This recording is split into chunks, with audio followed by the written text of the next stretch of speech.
प्यारे बहनों और भाइयों, मेरा नमस्कार स्वीकार हो। आज हम आपके लिए अंगूर की बेल के बारे में बताएंगे। देख लीजिए, ऐसी होती है अंगूर की बेल और इसमें फरवरी से ही अप्रैल मई तक फल लगते हैं। इसको मैं लाइव दिखा रहा हूँ आपके लिए। ये अंगूर की बेल है। तो ये ज़्यादातर जहाँ सममौसम होता है, गर्मी का ज़्यादा मौसम होता है, ये पेड़ बेल मतलब वहाँ पर ज़्यादा पनपती है अंगूर की। तो इसको एक ही बात है ज़्यादातर कि ये आपने महाराष्ट्र का नासिक देखा होगा, वहाँ पर ये बहुत ज़्यादा होती है क्योंकि वहाँ मौसम एक सा रहता है और वहाँ इसके लिए ज़मीन अनुकूल है। तो अब इसके लिए देखिए, मैं आपके लिए फ़ायदा बता रहा हूँ।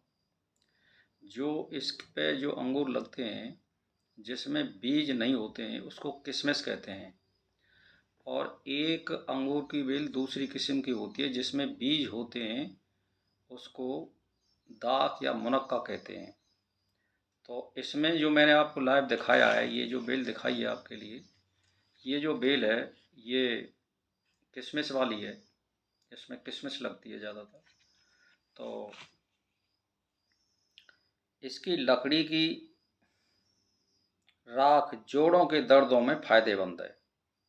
इसकी लकड़ी जो होती है जोड़ों के दर्दों में फ़ायदेमंद है। इसकी डाली मूत्राशय और अंडकोशों की सूजन और बवासीर में लाभ पहुंचाती है। इसका फल कफ को ढीला कर निकालने वाला होता है। स्त्रियों के मासिक धर्म को नियमित करने वाला, खूब बढ़ाने वाला और पौष्टिक और वायु नलियों को दुरुस्त करने वाला होता है। और यकृत, मूत्राशय, जीर्ण, ज्वर, इनमें बाहरी लाभ होता है।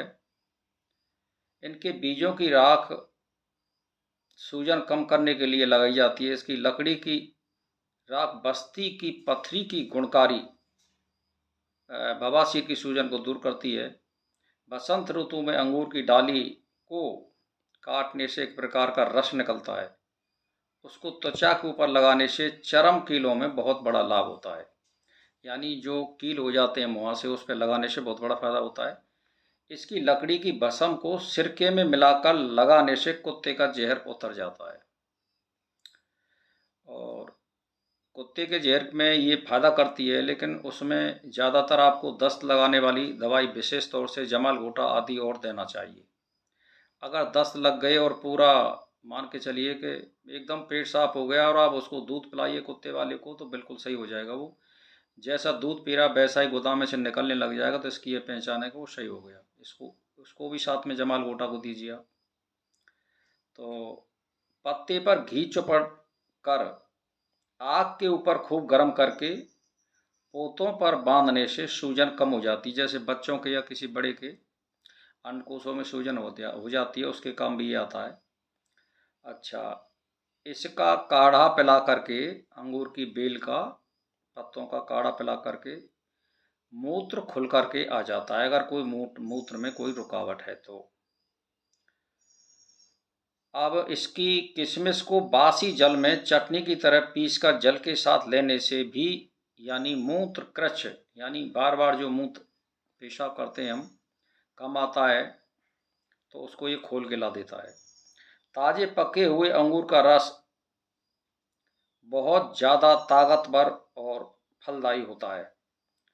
तो इसके लिए आपको मैं एक फॉर्मूला बता देता हूँ कि जैसे मान के चलिए, मुनक्का 5 पल लेकर, यानी आप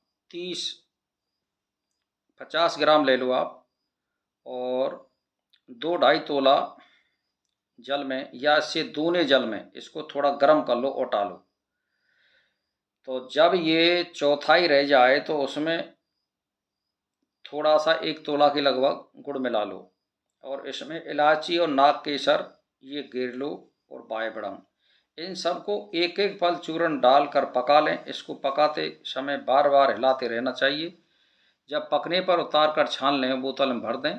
यह बहुत बड़ा खांसी और जिनके चिपका हुआ कफ है उसको ये छाती में से निकाल देता है। कैसे बनाना है? किशमिश को ले लें आप, यानी जैसे ज़्यादा बनाना है या रोज़ के लिए बनाना है तो 50 ग्राम काफ़ी है पानी। तो उसमें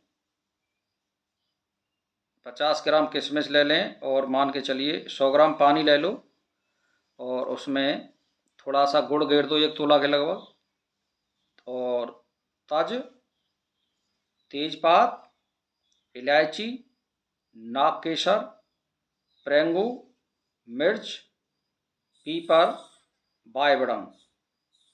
तो इन सब का चूर्ण इसमें जब गरम करें आप तो इसको मिलाते रहिए। जब ये गाढ़ा सा हो जाए तो इसको गुनगुना गुनगुना सुबह और शाम दोनों समय में इसको ले जाना चाहिए और डेली बनेगा ये। तो ये कफ जो जमा हुआ है छाती में, इसको ये बिल्कुल ही निकाल देता है। तो ये बहुत बड़ी काम की चीज़ है और ये घर में ही लग जाती है। इसकी बेल को आप लगाना चाहें और 2 साल में ये फल देने लग जाती है। बहुत ही बढ़िया फ़ायदा करती है। इसका फ़ायदा उठाइए। इसी के साथ मेरा नमस्कार स्वीकार।